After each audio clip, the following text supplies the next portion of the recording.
Vous voyez de deux côtés les ruines. Ce sont les ruines de deux chambres à gaz et crématoires, les mêmes dans la maquette que vous avez vue ce matin. Là ont été gardés, on était d'origine les portes d'entrée, les deux côtés, les portes d'entrée qui amenaient les déportés à la cour des chambres à gaz. C'était là où sont maintenant ces esplanades, de deux côtés. Les esplanades font partie du monument qui est en place. À cette époque, il n'y en avait pas. C'était de la terre battue, c'était séparé des autres parties du camp par l'enceinte de fils de fer barbelé. C'est là, parfois, on faisait aux déportés s'asseoir par terre et attendre le tour. Parfois, ils étaient amenés directement, d'abord à la salle de déshabillage et après à la chambre à gaz. Venez voir. Oui. Il faudra que vous soyez conscient que vous vous trouvez en plein centre de l'extermination en Europe. Il y a des autres programmes d'extermination. Et ça, c'est le plus grand et le plus actif, et qui est resté actif jusqu'en octobre 1944. Vous mettez le nom qui est actif jusqu'à fin 1942, et puis plus tard, 1943.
Que ces installations soient en ruine, on voit très bien comment elles étaient.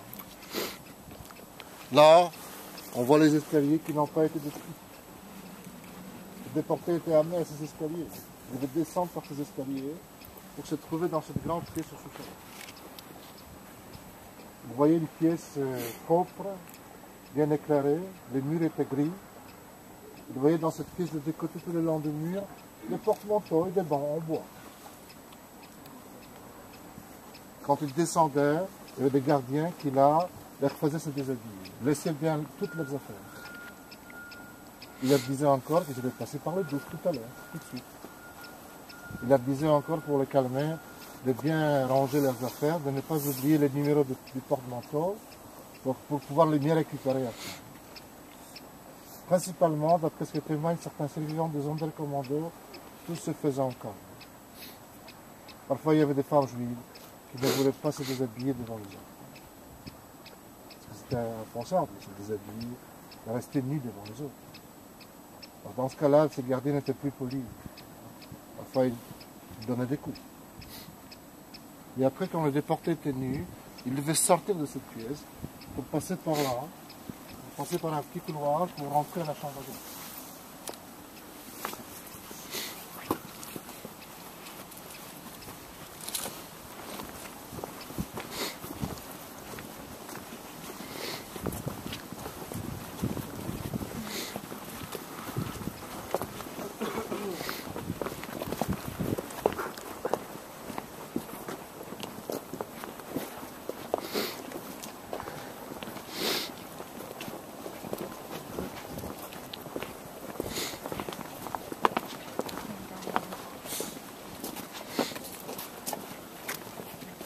La chambre à gaz était là. Ici une pièce grande au sous-sol. Il rentrait, il devait suivre, il devait avancer. Il rentrait dans une pièce aussi bien éclairée, propre. Il voyait sous le plafond des installations de douche. Là sont les escaliers aussi qui menaient à la chambre à gaz.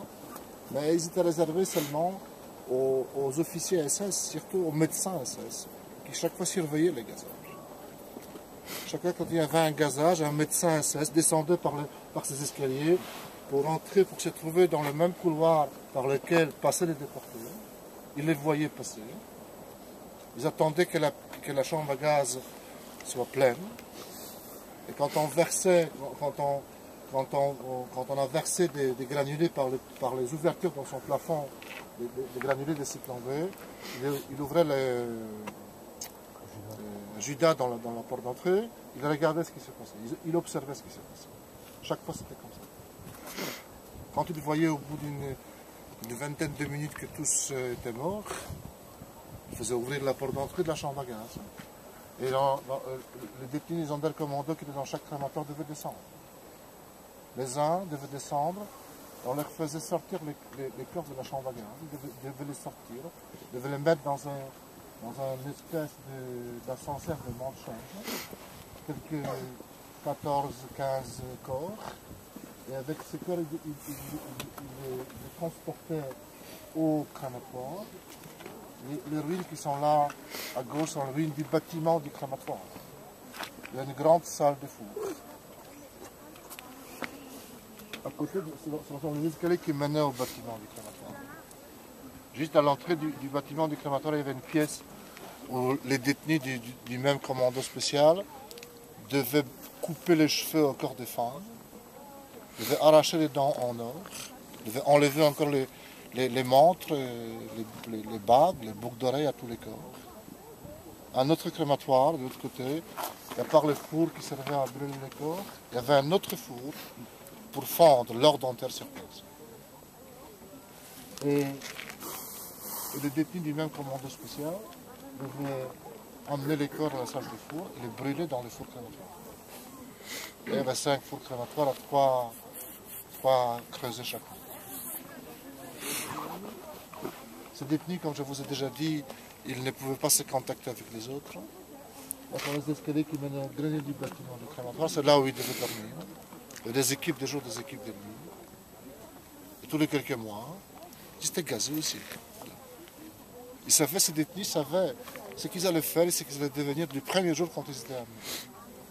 Les officiers et ceux qui étaient responsables du crématoire leur disaient ce qu'ils allaient faire et qu'ils allaient être gazés, mourir dans la même chambre à gaz au bout d'un certain temps. Heureusement, pas tous sont morts. Il y avait après une centaine des derniers groupes des Sonderkommando qui, en automne, en fin d'automne 1944, quand il y avait une évacuation du camp, ils ont réussi à s'échapper de cette zone du camp, se mélanger avec les autres détenus et qui avaient été évacués après, qui ont été évacués après. Et certains ont laissé des témoignages.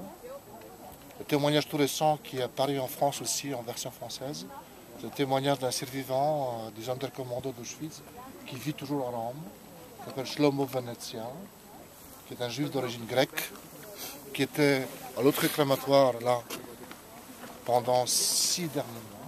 Il avait 19 ans. Toute sa famille est morte là, à l'arrivée au camp. Tout ce qu'il raconte les survivants des Sonderkommando, on n'arrive pas à croire que c'était possible. Même quand on est là sur place, on a du mal à croire que c'était possible. Ce sont les installations, les ruines des installations qui n'existaient ni avant, ni après, nulle part. Les installations qui ont été projetées, planifiées, construites uniquement pour faire mourir en masse.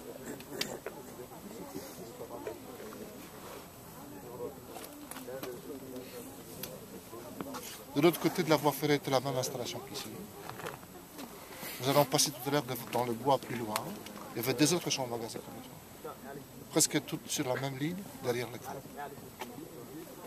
Et Auschwitz, parmi tous les camps nazis, c'était le seul camp où ces deux buts étaient réalisés en même temps. Camp d'extermination immédiate. Tels que Treblinka, Sobibor, Belzec, où il n'y avait que des chambres à gaz. Où il n'y avait que des fosses où les corps étaient brûlés.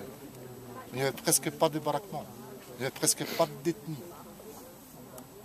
Tandis qu'à Auschwitz, les camps, il y avait des milliers de détenus aussi en même temps, dans des concentrations. Tous les détenus, les juifs qui étaient désignés pour le travail et les autres déportés. Et maintenant, on rentre dans une baraque, vous allez voir dans quelles conditions devaient vivre tous les déportés qui sont devenus détenus, qui étaient dans les camps.